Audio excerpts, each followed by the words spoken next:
So in today's session, we will talk about the log periodic dipole array antenna. And the short form of this log periodic dipole array is nothing but the LPDA antennas. Now, whenever we were talking about the bandwidth of antenna, we have categorized our antenna based on the bandwidth requirement of that antenna. We have categorized the narrow band antennas, broadband antennas.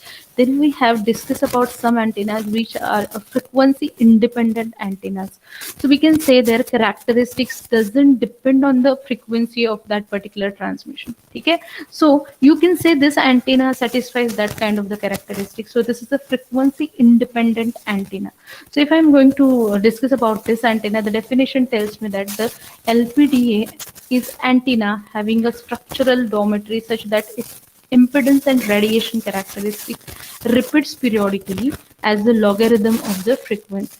Okay, not to the direct frequency, but it repeats periodically as a log of that frequency, and that's why we are saying it's a frequency independent antenna, because it is not directly correlated with the frequency. Okay, whenever we are talking about the structure of such antennas, this structure is specified by the angle, and this angle will be alpha. Now I'm going to explain this alpha, how the structure will be specified by that angle. That things we are going to see in this session. This is the frequency independent antenna. As I told you, it is not directly dependent on the frequency, but it is dependent on the logarithm, or your radiation and your impedance will be very according with the log. So not directly dependent, and that's why they are called as a frequency independent antenna. So this is one image which will, now if you find this kind of a structure, you're not having Yakuda antenna is like straight, but here you can see this kind of structure. If you're observing, this kind of structure will be called as the LPDA antenna. So you can see there are n number of elements over here, thick, and they are arranged in like they're not exactly collinear, they're having some crisscross kind of a connection. Okay, so this structure will be called as a log periodic dipole array antenna.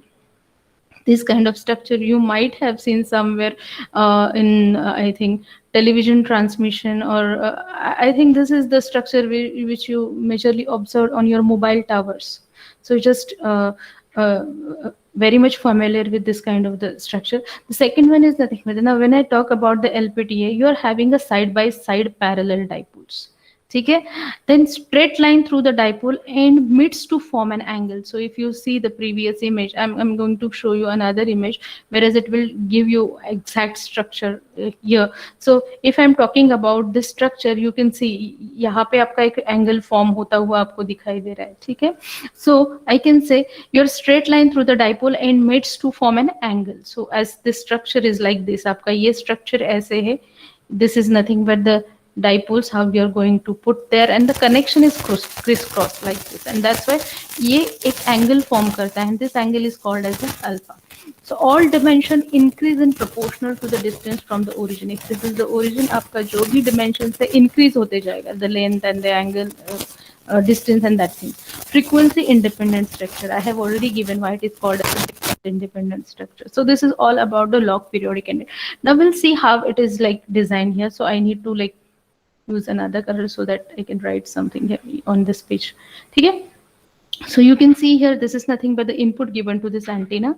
This is the source which I'm giving to each particular element, each and every, as this is the array, I need to feed each and every element here, and you see here the crisscross connection is there. ठीक है, और जैसे जैसे आपका distance बढ़ता जा रहा है, the length of each and every element goes in this. So if I say this is tapered here यहाँ पे, and it forms an angle alpha. So if I take this point and I'll see the distance of my first element, and I'll say this distance is R1, this distance is R2, this is now I'm just dealing with this n element. Okay, and this distance I'll call as a Rn. The length, complete length of this element will be Ln, and half of the length, now this is divided into two dipoles or two elements, I can say this will be the Ln by 2. So this length will be Ln by 2. I will just deal with this angle. This complete angle will be called as the alpha. So this angle, यहाँ से यहाँ तक आपका जो भी angle होगा, this angle will be alpha by 2. This complete length will be Rn.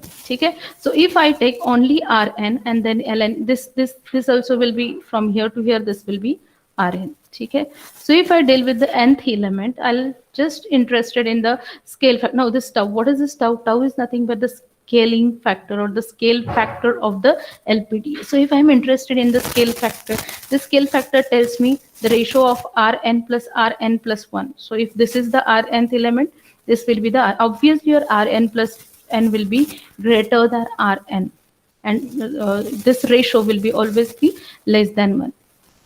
So here if I'm dealing with the nth element, this will be my scale factor tau, just I'll mention somewhere. So this you call it as a scale factor. ठीक है, ये आपका scale factor है. उसके बाद if I draw only half of this one, ठीक है, this will be Rn, this will be ln by 2, and this angle will be alpha by 2. So if I'm interested in the tan of alpha by 2, it gives me ln by 2 divided by Rn.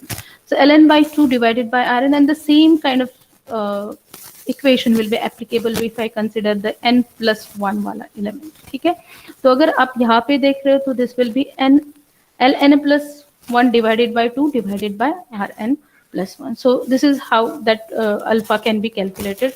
So here whenever I'm talking about this kind of the structure, and if I'm interested in analysis of this one, I know what is the scale factor, what is the tan alpha by 2, I have already mentioned over here. Now if this is true, if this is true, that tan alpha by 2 is nothing but the, here I'm writing ln by 2 divided by Rn is equal to ln plus 1 divided by 2 Rn plus 1. If this is true, then I can say this will be true for any element. So for any element, I have n number of elements here. So I am assuming whatever antenna I am using is having. So this will be L1 R1 is equal to L2 R2, and then I'll say this is ln Rn. Same is true for ln plus 1 by Rn plus 1, which is nothing but the L. I'll just use a small letter. Okay, this one Rn. So this I can say is true for each and every element. ठीक है, so ये आपका, so if I combine all the equations, I have already seen what is my scale factor here. Tau is nothing but the Rn plus 1. ठीक है, so if I combine and if I see the relation, my tau will become Rn divided by Rn plus is equal to Ln divided by Ln plus 1. So this is my scale factor in this case. ये true हो जाएगा because if I compare or if I see all the relations about whatever. ठीक है, now how I'm going to analyze this antenna? So we have already seen how you're going to. Now next one is nothing but the, you are going to LPDA antenna, the ratio of successive element positions equal to the ratio of successive dipole lengths. So here if you see here, you're having this dn plus 1, that is distance between these two elements. So if I talk about the spacing factor, so how that spacing factor will be defined for this. So here spacing factor, I have seen a scale factor now, that is nothing but the tau. I'll talk about the spacing factor, which is nothing but the sigma. So how you're going to calculate that spacing factor? So sigma is equal to dn plus 1, that is distance between two elements, to ln plus 1. ठीक है, so where whatever we have used here, dn plus 1 is equal to Rn plus 1 minus R, because if you see this distance, यहाँ पे अगर आप देखेंगे ये distance आपका n minus 1 minus Rn will give you the dn plus 1. ठीक है, now यहाँ पे we have used that relation. Now here R1, sorry, I should mention here n, Rn and Rn plus 1 are related. अब अगर मैं वहाँ पे scaling factor देखूंगी तो my scale factor is like this. ठीक है, so if you see the scaling factor, my scaling factor previous relation, if I recall, this relation gives me Rn plus 1. So here I can say that my scaling factor in terms of Rn will be Rn is equal to tau Rn plus 1. So if I replace this, first I'll talk about how I can use this in this particular spacing factor, but this is what we have seen previously.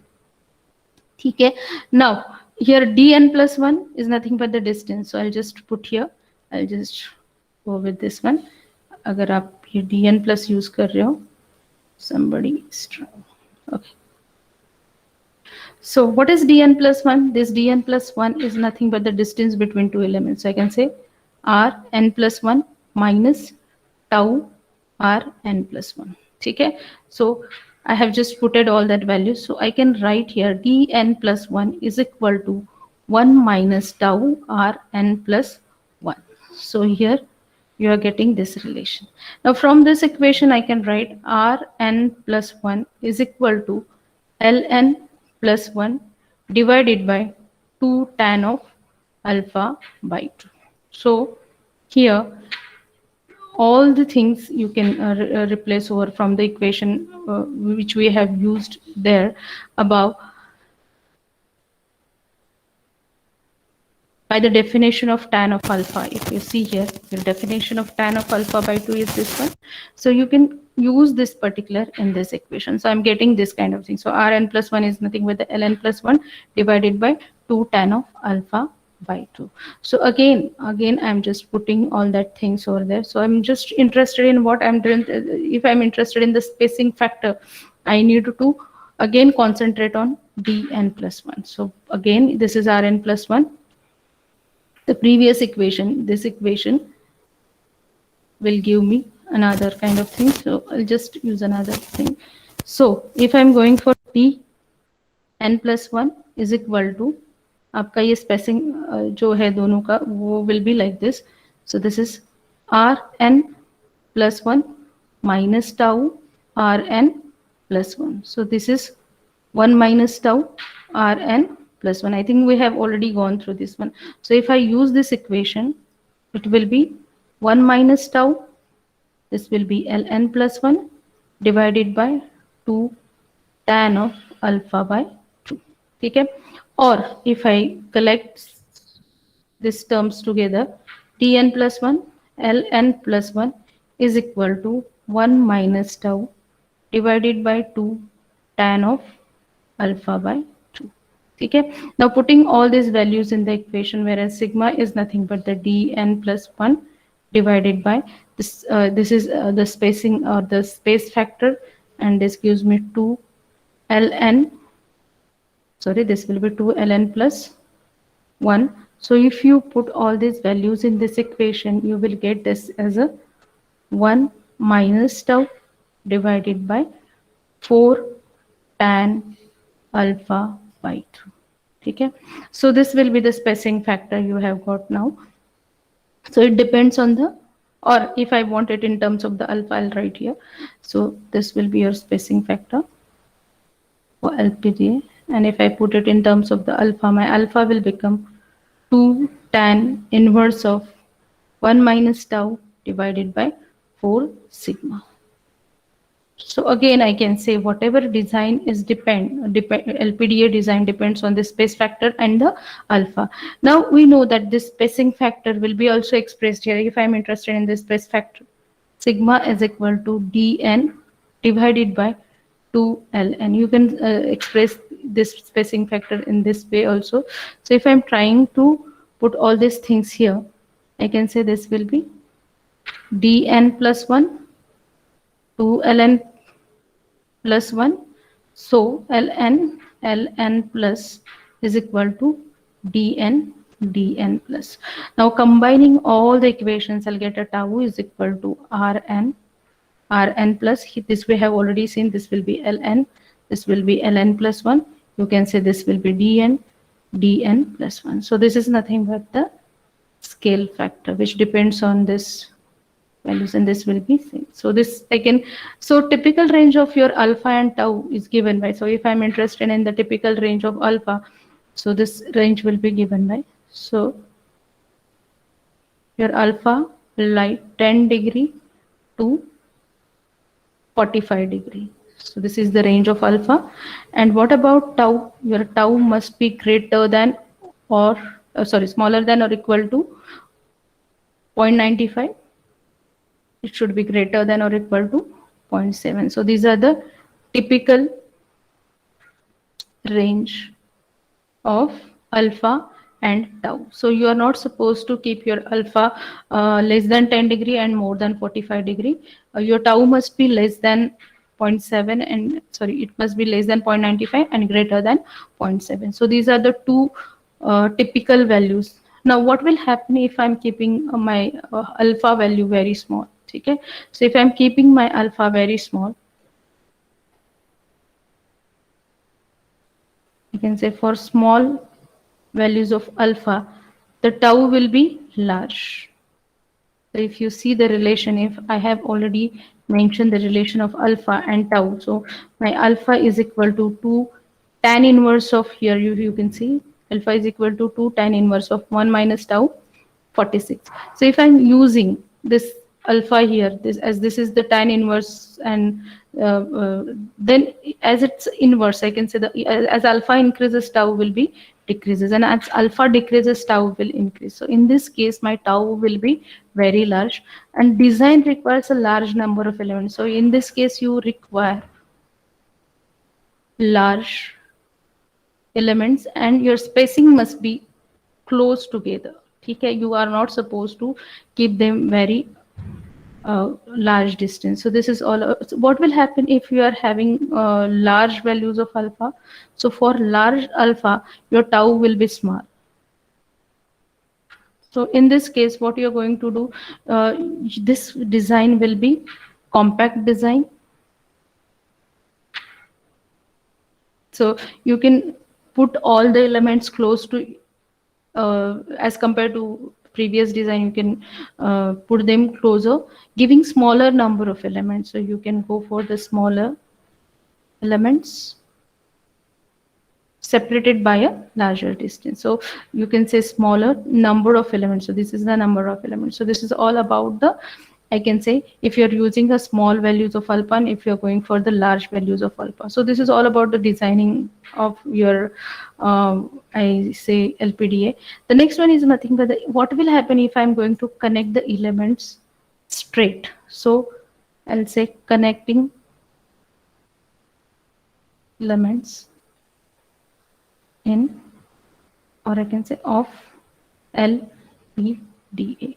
So I'll just take an example of a very simple design, whereas I have connected my जो भी आपका, this is my rod, ठीक है, or this is my feed network, I say. I have connected my element 1 here, element 2 here, element 3 here, and if you'll see, the connection is a straight connection. So this kind of the connection I have used. Now what will happen if you're going with the straight connection? This particular design will be unsuccessful design. Why? Because it will produce an interference effect. So I'll say this is an unsuccessful design, as it is going to cause interference effects.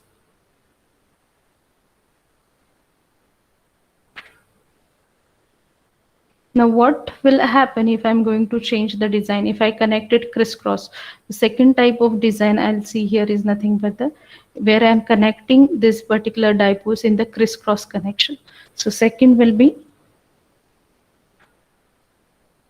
crisscross connection. So same design, just the connection will be in the crisscross manner. So this is nothing but my feed network. This is my element 1, this will be my element 2, this will be my element 3, this will be, I'm just showing you 3 to 4 elements. So if I connect here, here, here, here, so this kind of structure will be called as the LPD. So what you have done here, you have reversed the phase. So in the crisscross connection, reversing the phasing of alternate elements, the beam is produced in the back direction, that is to the left. Okay, and interference is reduced. So the advantage here you have received is nothing but the beam produced in back direction, and you have reduced the interference. So I can say interference is reduced. So this is the advantage of this design. Now next one is nothing but the, this is all about the LPDA, that is log periodic dipole array. Now what will be the region of operation of the array? So whenever we talk about the region of operation, it operates in the 3 regions. So first region is the transmission line region. So your first region here will be, just go through this one. So first is the transmission line region. The second region is active region. Third region is nothing but the reflective region. Now I'll just explain what happens in each and every region. So first I'll discuss about the transmission line region. So in the transmission line region, your length here, your length is very smaller than lambda by 2.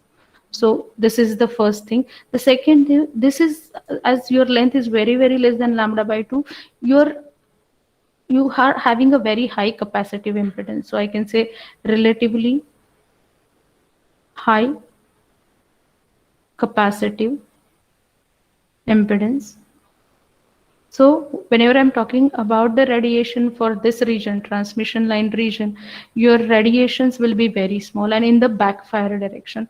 So I'll if talk about the radiation, give me a very small radiations and in the backfire direction. Okay, so this is of no use because my antenna length is very small. The total effect if I see is nothing but the high capacitive impedance, and that's why the region of operation is not useful here. So next one is nothing but the active region.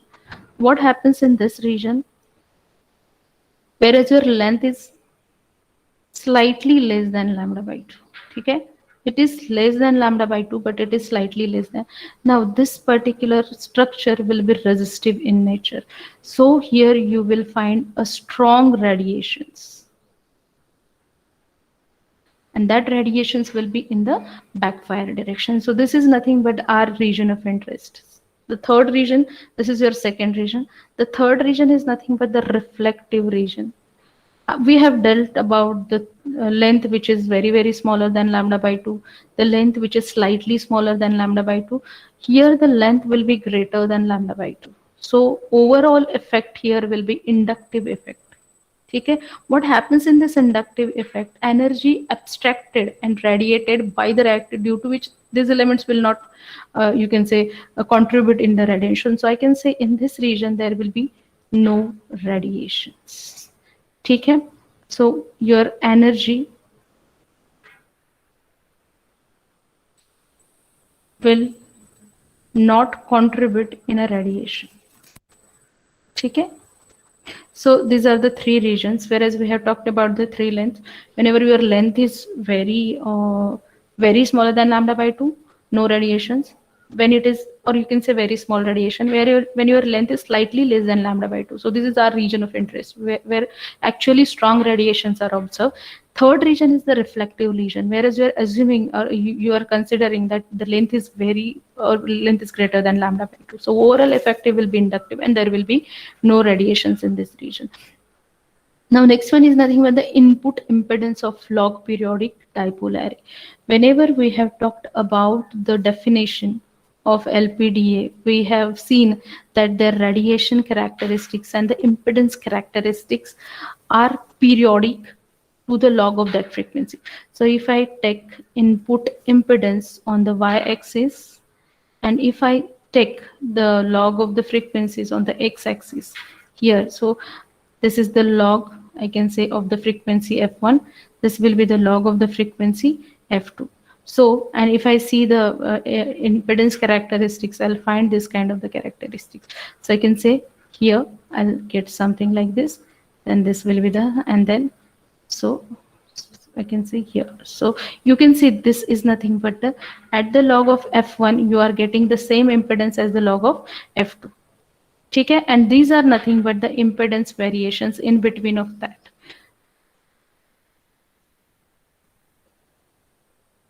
So I can say the input impedance of this particular is depending on the log of the frequency. Now here I'll again comment on the bandwidth. Bandwidth is nothing but the range of frequency in which my LPDA works satisfactorily. So tau is a scale factor. So Fn divided by Fn plus 1 is also true, with Fn plus 1 is greater than Fn. Okay, so here tau is equal to f1 by f2 if I'm considering n is equal to 1. Okay, so with f2 must be greater than f1, then this will be called as the bandwidth of that particular antenna.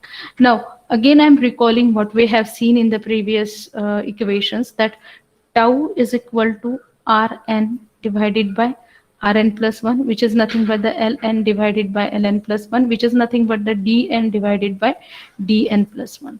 So this delta is nothing but the f2 minus ln of f1. So if I'm interested in the bandwidth here, so I can say my bandwidth here is nothing but the difference between these two. ठीक है, ये जो भी आपका difference है, this will be considered as the bandwidth. So if I take this as a bandwidth where my antenna works very satisfactorily, I'll say this is ln of 1 by tau.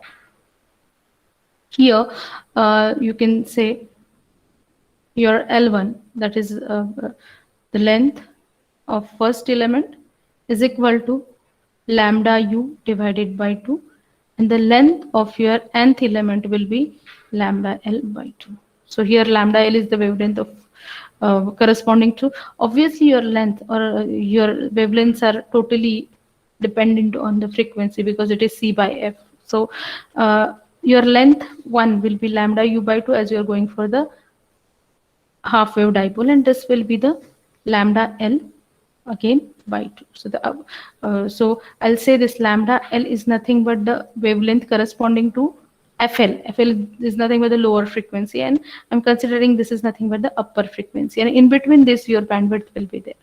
Okay, so I can say how the correlation of that bandwidth will be there. That is nothing but the delta is ln 1 upon tau. ln is nothing but the natural log of that particular things. Okay, so this ln and that ln is different, so don't get confused here. Now design of LPDA. So how you are going to design your LPDA and on which parameter this LPDA depends. So if I am interested, this will be tau, sigma and alpha. So alpha is nothing but the angle.